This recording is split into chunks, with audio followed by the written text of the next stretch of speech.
today it looks like we're going to be touching on Africa, Oh and yeah, Africa oh yeah. Day and what everything's all about. So, Yeah, it's so important, because the 25th of May is Africa Day, and the month of May we obviously understand it as the Africa month.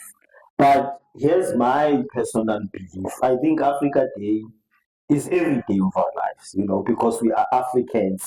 It shouldn't be set up for a certain month or a certain day in the year that there is only when we're going to celebrate being an African. Being an African is something that we should celebrate every day of our lives.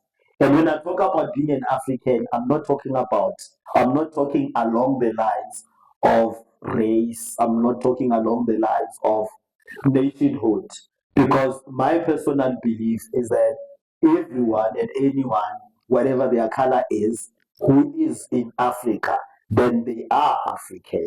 And I'm not just saying this on top of my head, or I thought about it while I was smoking weed or drinking beer or just lying in my bed.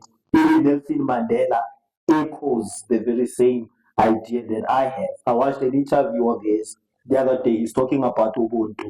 And then especially when coming to people who are not similar to us, or when coming to people who are from outside of our own livelihoods. That is when Ubuntu needs to be well protected. The way we treat other people. So Nelson Mandela was explaining that the whole concept of Ubuntu is when someone from not from where we from an outsider comes into our space. That is when we show our Ubuntu, the way we treat them and the way we also accommodate them in our own compound. That also reminded me of the behavior that my grandfather always had. So my grandfather, Mabizela, used to work at a hotel in Harrismith, Grand National Hotel. It was a big hotel during the apartheid era. So how Mabizela was, he would take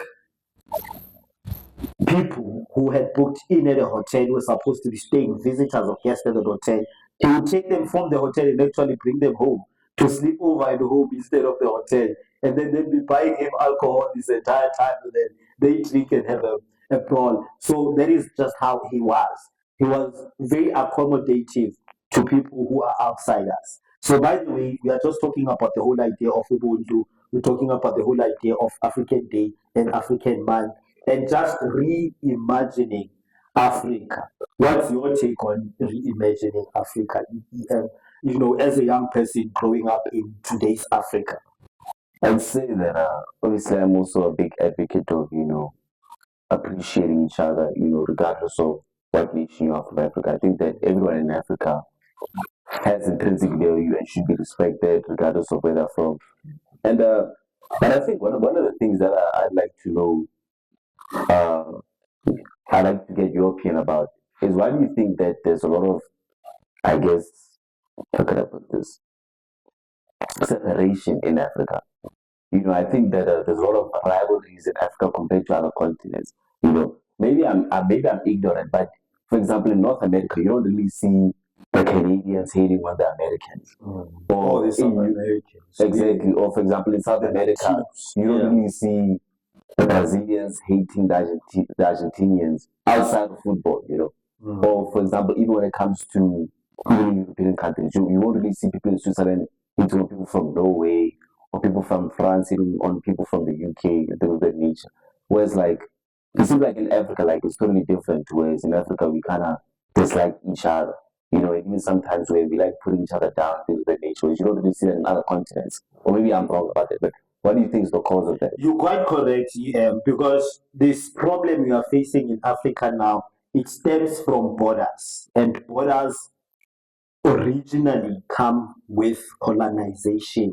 So I think it was in 1652 when the Europeans or Britain, different countries in Britain had a meeting where they were discussing how they were going to share Africa amongst themselves. Southern Africa, belonging to the Anglo or to the English Britain, and then other parts of Africa, West Africa, French, colonized by French, East Africa, colonized by Spanish, and what and whatnot.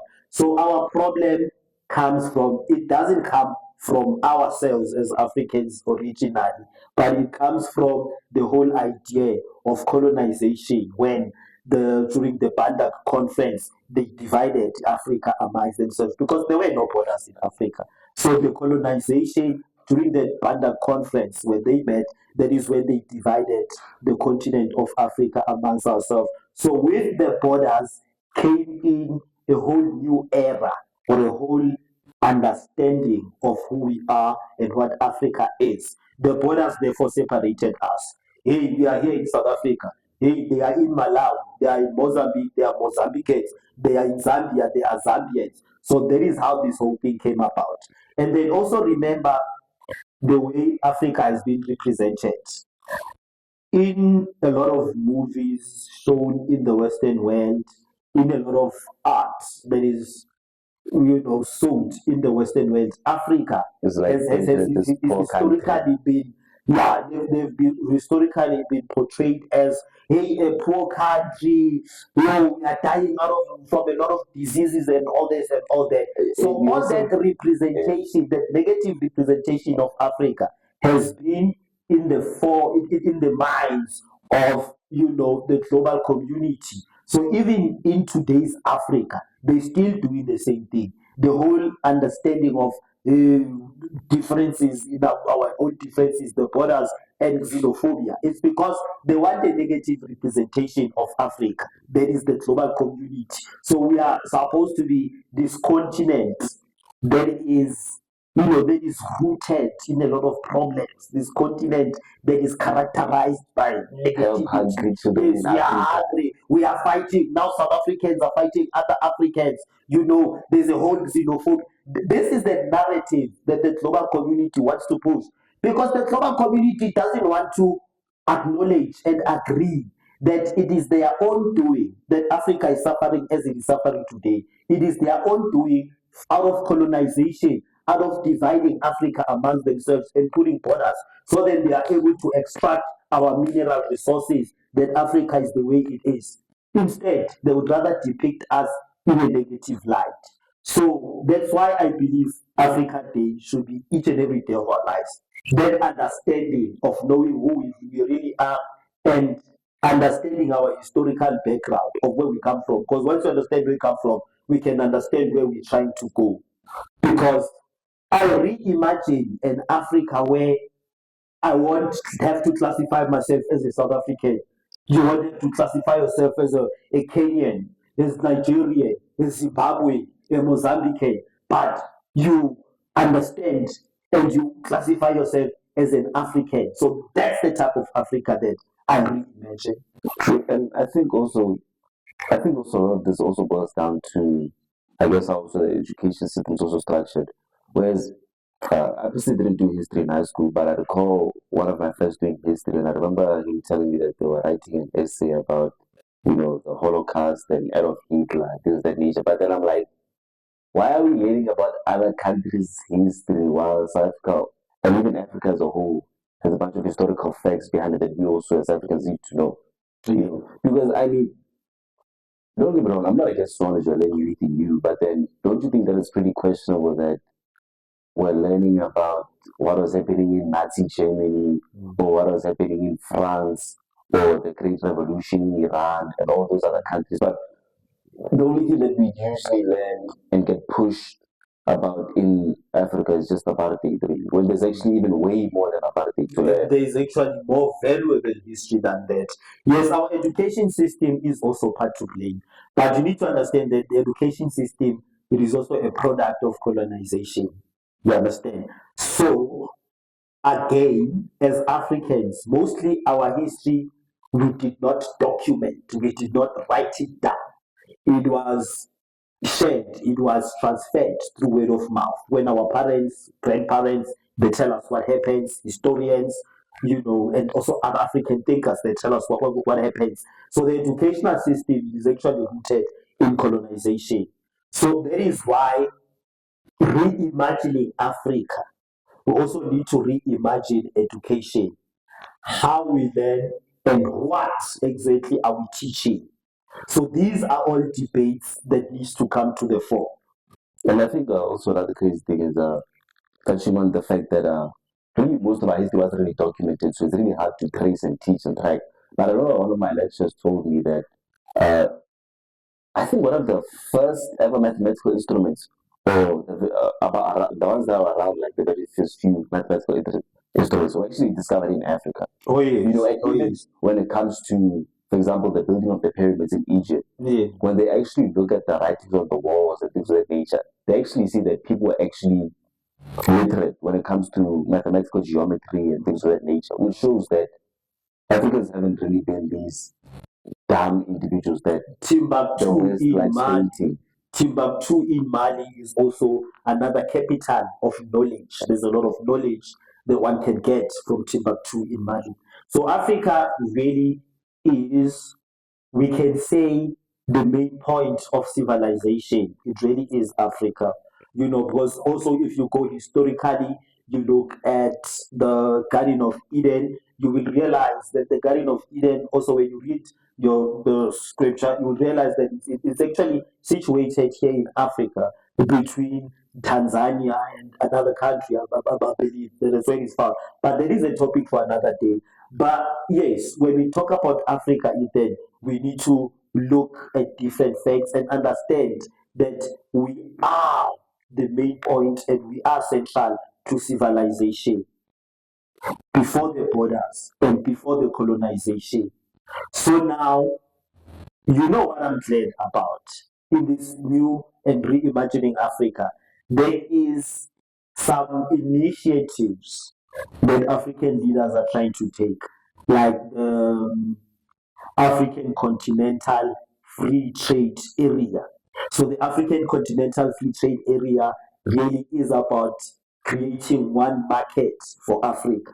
Because you need to understand, in Africa, there's more than 1.4 billion people, more population in Africa than any other part of the world.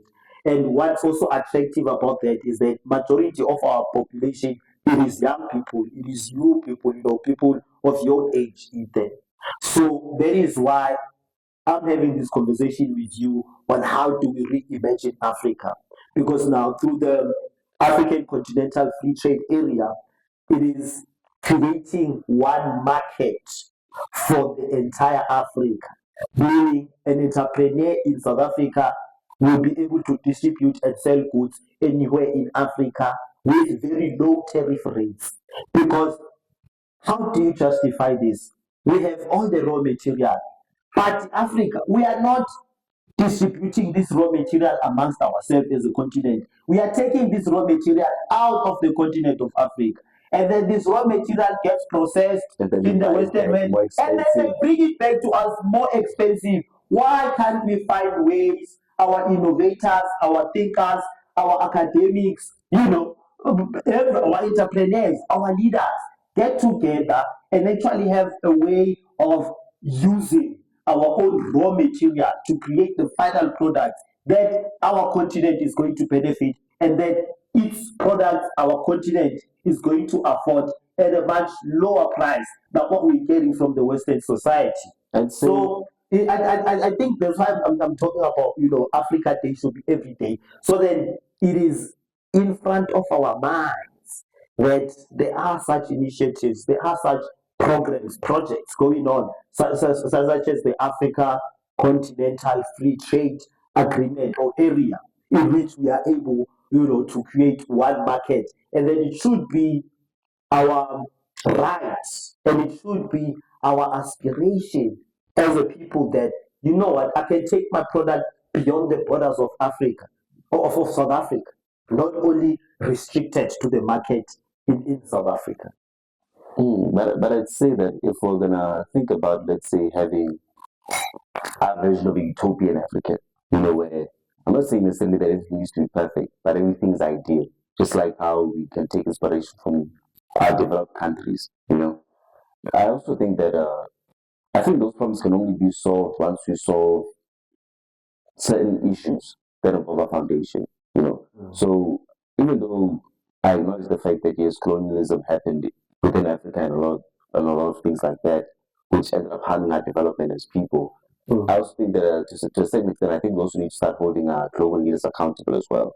Because obviously now when they're always, taking our resources or not necessarily distributing things fairly or putting money back into the country and instead putting it into their pockets, I think that in a way does incentivize our great minds to just want to move into other countries. I know of a guy who he was an amazing software developer, and after he ended up moving into the USA so that you could develop better opportunities and earn more income.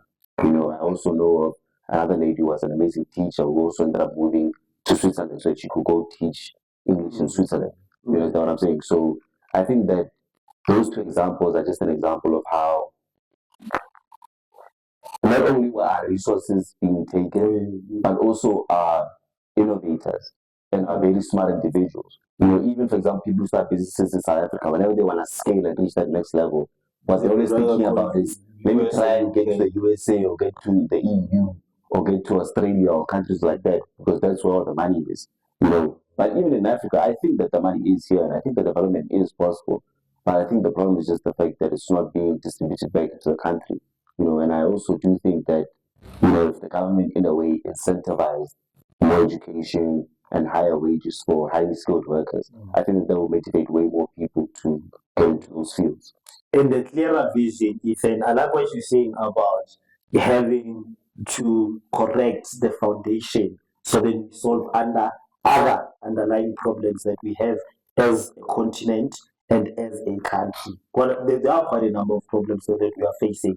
So I think it is also identifying the root cause of the problems that we are having where we will be able to come up with solutions. We need to be able to define the problems that we have. We need to be able and to give an honest definition of the problems that we have. Here in South Africa, there's been a lot of protests against illegal immigration and what and whatnot. Okay, so the argument that some of these leaders put forward is that illegal migrants they are taking our jobs. We have high unemployment because of illegal migrants, but that is not necessarily the case. And then this is what Thabo Mbeki also shared this week when he was in a meeting for new partnership in Africa development. That is not necessarily the case. So how I view this in South Africa, we have very high unequal distribution of wealth. We have individuals who are getting tenders with 360 million. There is unequal distribution of wealth. While there are other individuals or families that have to live with only 360 rands below poverty line. Their entire month, that is how they're going to survive. So with that, it just shows how many families can benefit from 360 million. But we have an economic policy that would rather allocate the 360 million to a single family. There is unequal distribution of wealth. So that has nothing to do with illegal immigrants. So even if we were to get rid of everyone whom we identify as not so-called South African, even if we were supposed to get them all away, we would still not solve the problem of poverty and hunger in South Africa. Why? Because we would still have individuals who are taking tenders worth 200 million. As an individual, how many families can benefit from that? So I think also our economic policy is also flawed in that manner, in a way of it is more driven towards capitalism than any other way. Well, I don't know which other way can work, but the current economic policy, the current economic situation, it is also not benefiting our people. So those are some of the problems that we are faced with. Say all the illegal immigrants are gone from Africa.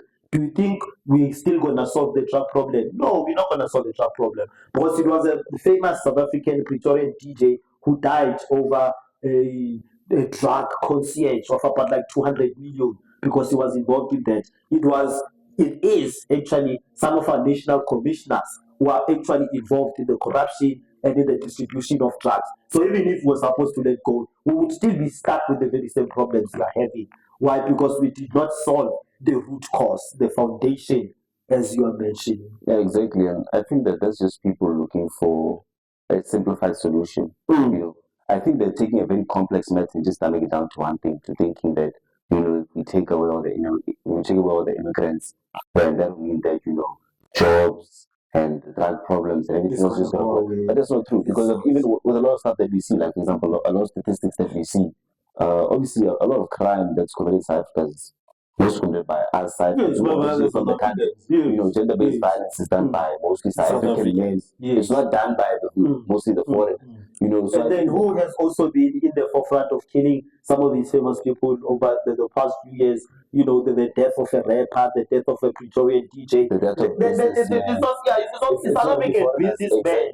It's South African businessmen who are involved in that. Exactly. So I think that it's just people trying to, down a complex situation, and they just give it one simplified solution, which is not necessarily our big system. Which goes back to what I was saying earlier on about how representation of the narrative of Africa is being driven. We have political figures who want to push their own agenda, so they shift the attention of the entire country to, hey, illegal immigrants, hey, and then what they narrate to countries outside of South Africa or outside of Africa, hey, there's xenophobia in South Africa. So this whole thing, it is just a project to disrupt peace between Africans. As I'm saying, that we should identify ourselves as Africans, not South Africans, not Kenyans, not Zimbabweans, and not Mozambicans. Because at the end of the day, we are striving towards a single market in where all these 1.4 billion are going to benefit. Imagine if we have educational initiatives running in Angola, we have educational initiatives running in Tunisia, and from a South African perspective, with our South African ideas, we are able to employ people in those different countries to actually implement and execute our educational initiatives. Wouldn't that create employment? Imagine if we have artists from Nigeria coming here in South Africa, and when they get here, whatever performances they are doing, they are hiring technical staff, cameramen, television editors from South Africa to actually produce their product. Wouldn't that create more employment opportunities? It will create extremely high levels of employment. I am in full support of initiatives such as the African Continental Free Trade Area. And there was another conference happening this week, which I don't understand why Cupcake did not attend that one. The Africa Forward Conference in Kenya. So the Africa Forward Conference in Kenya was also attended by the Russian president, Mr. Putin himself. He was also there, to come up with more ideas and more solutions of strengthening the economy in South Africa. And then let's also look at it this way. Let's not only focus about creating one market and strengthening the economy, but let's also talk about having a shared identity, having a shared destiny, and having a shared aspiration. But what do you want to achieve in Nigeria? What do you want to achieve in Swaziland? What do you want to achieve in South Africa? How can we help each other to achieve our aspirations? Let it not only be about the economy, but let it also be about a shared identity and a shared destiny. Because at the end of the day, all African countries, we come from the very same background of colonization, and we are, most of us, currently disadvantaged. And that is our current situation. So that is the kind of an Africa that I reimagine, an Africa that is going to have a shared identity, a shared dream that we are aspiring to get. Because you see, what is problematic with Africa, many African countries, and many African leaders, I understand it under these two terms. They all have a vision. We want this, we want this, we want that. But I think there's a lack of a clear mission. What exactly do we want to do? What exactly are we doing? Because you can have a vision, but for as long as you don't have a vision, tell me, what does your vision worth? Because even the means of getting to that vision, they are going to be flawed. And even the vision itself is not going to be anything of substance. Why? Because we don't have the vision. True. But I'd like to push back a bit on just Africans working on each other because I think that something that just right now that came to my mind is the fact that even the Europeans saw that they couldn't necessarily build the civilizations and utopias that they wanted with just purely their resources alone. They also saw that okay, we also need to come to Africa and also build things off of them as well. And maybe their approach was also extremely terrible. But I also think that also as Africans, I think that we should also in a way adopt the same approach but in a healthy manner. So I think that obviously if let's say for example improve the education levels and literacy levels of individuals in South Africa, and we actually have way more people completing high school and even graduating from universities and colleges. I like what you said about how there's a very clear vision, but there's not necessarily any clear vision. And I think one of the points that I like to push back on, like you were talking about, is how you were mentioning how a lot of Africans should be working together, things like that, which I do agree with. But I think that one thing that we should also realize is the fact that if we really want to build a major empire, we should also realize that Africa can't necessarily do things alone. Because even the Americans and the Europeans saw that if they just used the resources that were just on their land alone, they wouldn't be able to build the utopias they want. So they knew that they had to come to Africa. And even though their approach was extremely terrible, they still had, I guess, the right fundamental thought to know that, okay, in order for us to grow, we also need other regions as resources. And obviously the approach was terrible going about it, but they got the idea. You understand what I mean? So I think it's the same thing as Africans too, whereas we shouldn't necessarily be afraid of working with foreign countries. Because even to some extent, even though we don't like the fact that, places like the US and Europe may have taken a lot of resources and stuff like that, to some extent, they still do fuel our economy. For example, you look at companies like McDonald's, when you look at companies like, for example, I believe it's Brothers Warehouse. I believe Brothers Warehouse is even owned by Walmart, which is an American grocery store company or warehouse company, stuff like that. Even when you look at now, even Amazon's even now has workers and drivers and delivery men in the country. In South Africa. So in a way, they are creating employment for us here. But I think that now, instead of them, I guess, capitalizing on our low skill labor, I think that they should also start capitalizing as well on our high skill labor as well. Because instead of taking our smart doctors, engineers, software developers, accountants, and people along those fields who are in STEM and finance, and our teachers as well. They should instead try and, I guess, build their corporations here. The same way how they also build their headquarters here for, Amazon and McDonald's. They should also, I think, build their major headquarters here, like, for example, headquarters for Google, Microsoft, Nvidia, all those major companies. They should build them here as well. So that instead of, let's say, taking our talent and moving it that side, they can still operate and gain the productivity of the intelligent Africans over here, but without necessarily taking them away from the country. Because then obviously as well, when you have, let's say, a very skilled employee who's out of the country, that's less taxpayer money that can go into rebuilding the country. You understand what I mean? So I think that if they instead bring their headquarters here, or some of these facilities where they can accommodate extremely high skilled individuals, then you can also have higher benefits, happier Africans, and even just the growth of our economy as well. Because even, for example, now, if high skilled workers are still remaining in the country, when they spend their money, where's the money going to be going? Back into the country. They're going to be spending money at, your local South African workers. They're going to be spending money at your local South African clothing brand, your local South African appliance shop, and money's going to remain in the country. While also the country's also going to be benefiting from the productivity of the Africans. I get exactly what you're saying, that we also need to not only have one big market in Africa, but we also need to open our market to other outside continents. And I'm in full support of that. That it is something that is possible. But let us also look at it from another perspective.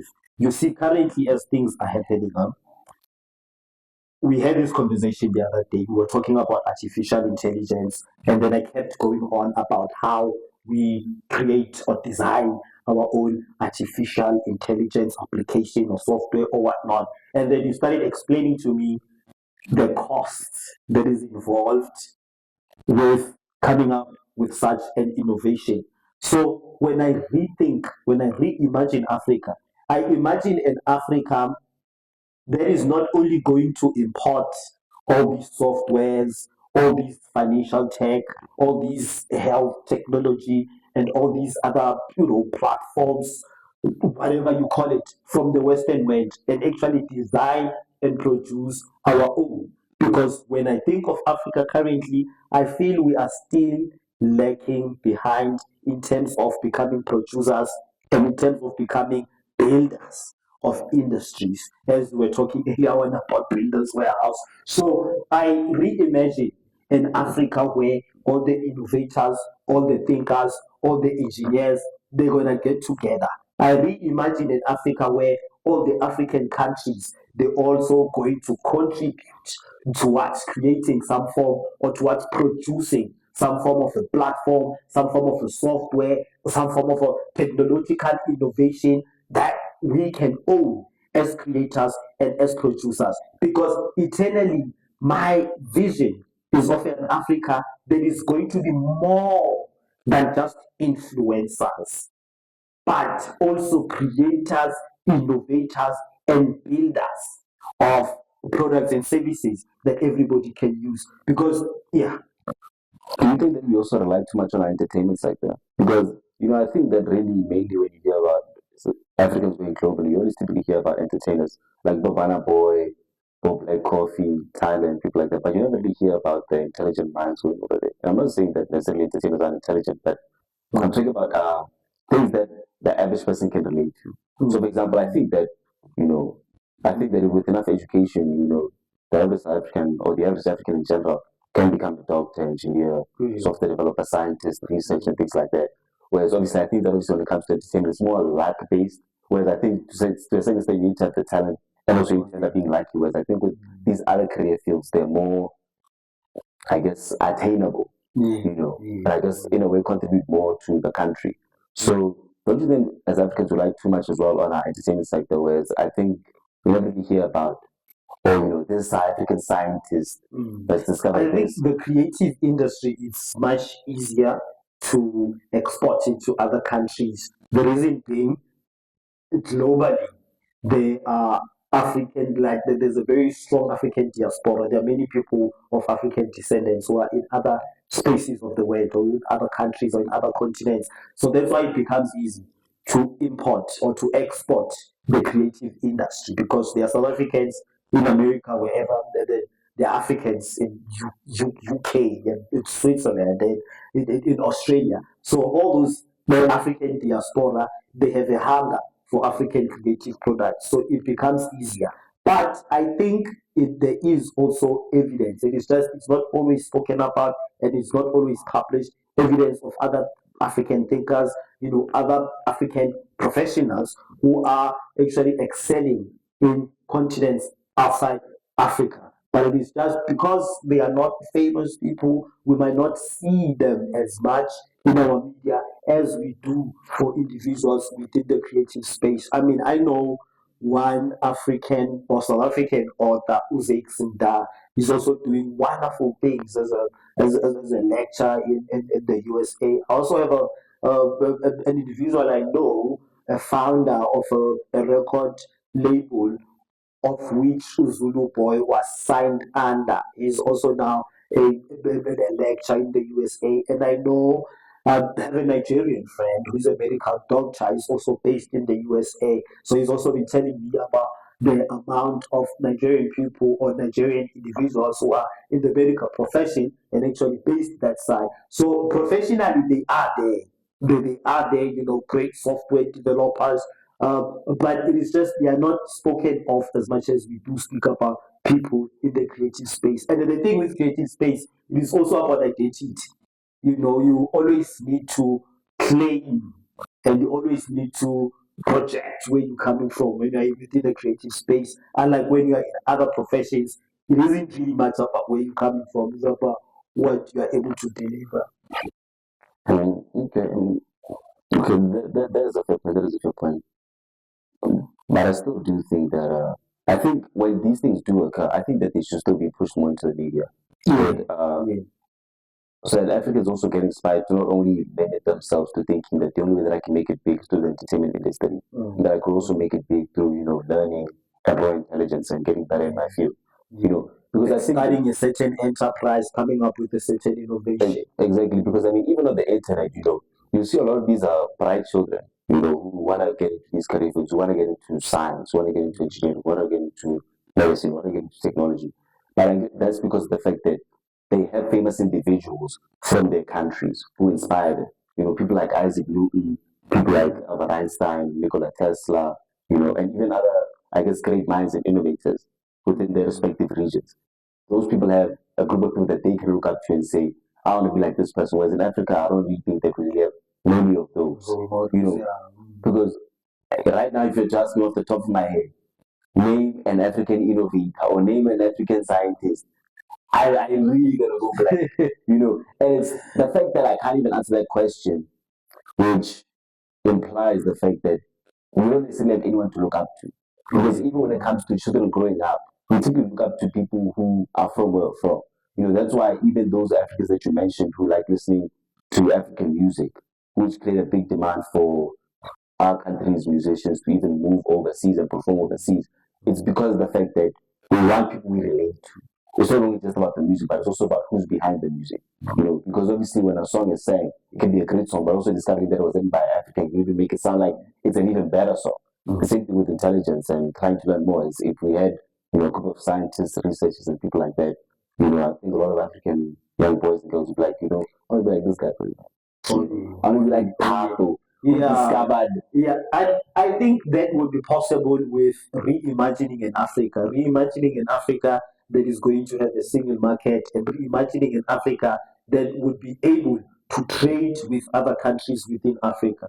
Because if you can make it in South Africa and then you tap into the market of other African countries, I feel you're going to be more profitable as a business, and you're going to create a lot of inspiration for other young people who are coming after you, because they're going to understand that not only are you doing well in South Africa, but you're also doing well in other markets in Africa. And then it would be easy once you tap into the African market, not a specific country, to actually also launch off, as you were saying, opening the market to continents outside of Africa. But for now, because we are still being represented as being poor, we are still being, there's a narrative that's going around about, black hate, we hate each other. Let us push our own agenda, Black Lives Matter, African Lives Matter. Let us try to push our own agenda in which we're going to empower and we're going to develop our own individuals.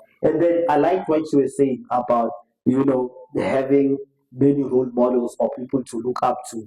Because we live in a world where I feel not having a strong philosophical foundation, it is something that also put us at risk as a nation, and especially as the young generation. Because the reason I was saying earlier on that it is Africa Day every day.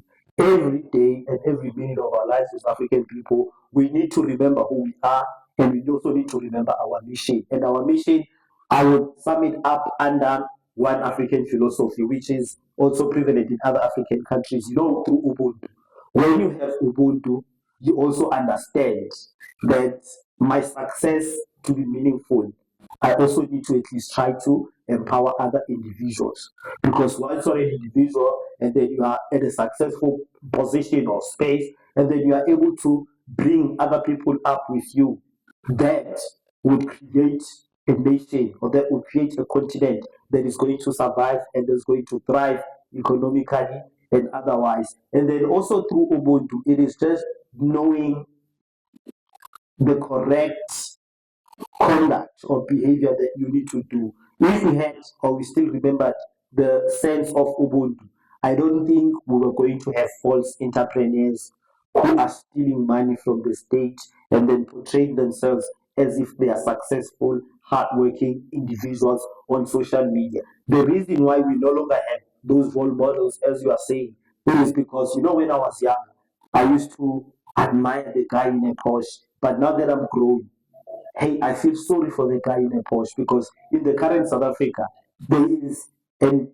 economic lie that is being told, that you are being sold, that hey, that someone who's successful, he worked hard for it. While majority of these people, they've been benefiting through corrupt ways, through very questionable means. So that is why we end up lacking such role models. It is because I think we've also forgotten and we've also tend to like ignore certain beliefs and certain ideas that make us who we are. You know, the people in Egypt believe in a saying, may et. May et is basically about doing what is just and doing what is right. The other day we were talking about values versus numbers. So that's where we bring into the equation the philosophy of may et, which is supposed to tell you when you are faced with a situation where, or maybe confronted with a business deal, which you have to conduct yourself uh, in an unfair or in a corrupt way, you know, through remembering our African philosophy of Ubuntu and May Earth, you will know which decision to make. And whatever decision that you're going to make would not harm the continent, but would be in the best interest of the continent. Because let's face it, Africa is not supposed to be in the shape that it is in, and we're not supposed to be telling all these narratives about Africa had we had good leaders in place. But also our leadership, it is also flawed because it is a leadership that is based on false pretenses, a leadership that is based on false economies.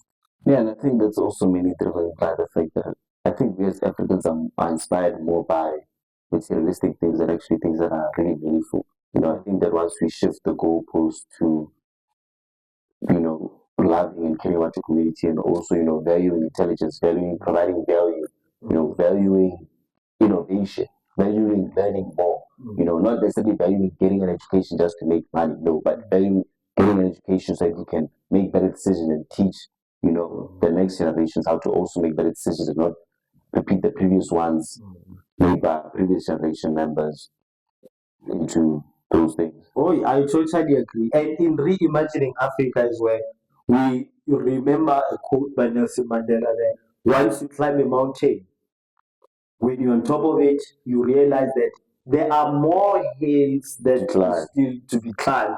Yes. So also that just reminds us that we should always strive for self-improvement no matter what.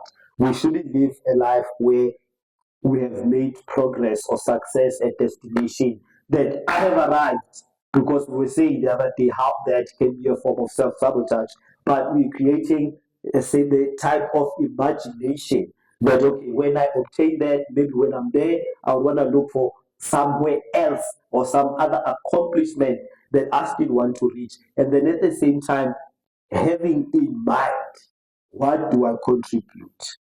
What do I input to my nation? Because really, if you and I are only going to be concerned about ourselves, I think we're still gonna be complaining about the high unemployment rate, the poverty, and the hunger in Africa. Now I know we cannot pour from empty cups because you are still hustling, I'm also still hustling. But for as long as that is in front of our minds, that you know, as an African, each and every day, whatever I'm doing, it is only meaningful when it is also empowering somebody else. Because we do what we do, you know, share these messages that we do because we would like to enlighten people, bring this sense of light. I'm not saying we know everything, but I want to bring this sense of light into people's lives. That hey, let us be positive, let us be inspired to become the better versions of ourselves. Because at the end of the day, you know, self-determination is also important. It is also part of Ubuntu that as an individual, you are taking responsibility of your own life, you are taking responsibility of your surroundings, you are developing, you know, you are innovative, you are producing, you are building. They're looking for what do you think would be, I guess, your message if all Africans could hear you right now? Africa Day is every day. Africa Day is every day, and we have a very long way to go as Africans. And let's not identify as certain citizens of a country within Africa. Let's not identify as I'm a South African, I'm a Kenyan, I'm a Cameroonian, because we are trying to build a single market in Africa now. There is evidence that shows leaders are getting together, they are really serious about this. So, as individuals, if you also want to tap into that, let us identify or let's classify ourselves as Africans. And then with that, Let us dream the impossible dream. Let us dream beyond our borders. Whatever you can do here in South Africa, find a partner, collaborate with someone in another African country, and see how you can bring that service for the betterment of society. It is one Africa, it is one world. And once we get it right here at home, it's very easy to tap into other markets.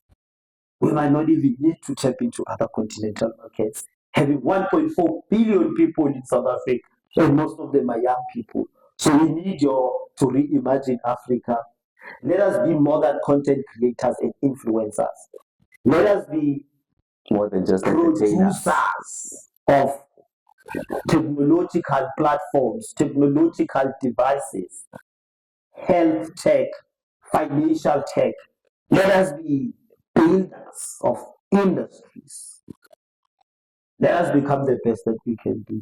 True. And we are not just the South African Inside Podcast. That's why we didn't name the podcast We South African Inside Podcast. We named it the African Inside Podcast because this podcast is for all the Africans who want to be empowered, who want to better themselves, who want to learn more every single day and improve their lives and get better. And just because the journey is long, just because of, we're in a very bad situation. It's basically been a shit show, one might say. But that doesn't mean that we should give up, and that doesn't mean that we shouldn't try to turn things around. Because even when all hope is lost, with enough effort, we can eventually get to the point where we have what we call our dream Africa. Oh yes, and that day will come where we are going to be broadcasting or recording episodes live from Nigeria. That day will come where we're going to tap into the knowledge of Egypt and actually spread, distribute it all over Africa and all over the world. And if you're sitting down there, you enjoyed this episode, you enjoyed this video that we're creating, please press subscribe and press like and share this video to other Africans because we are one. Cheers. Yo, yeah.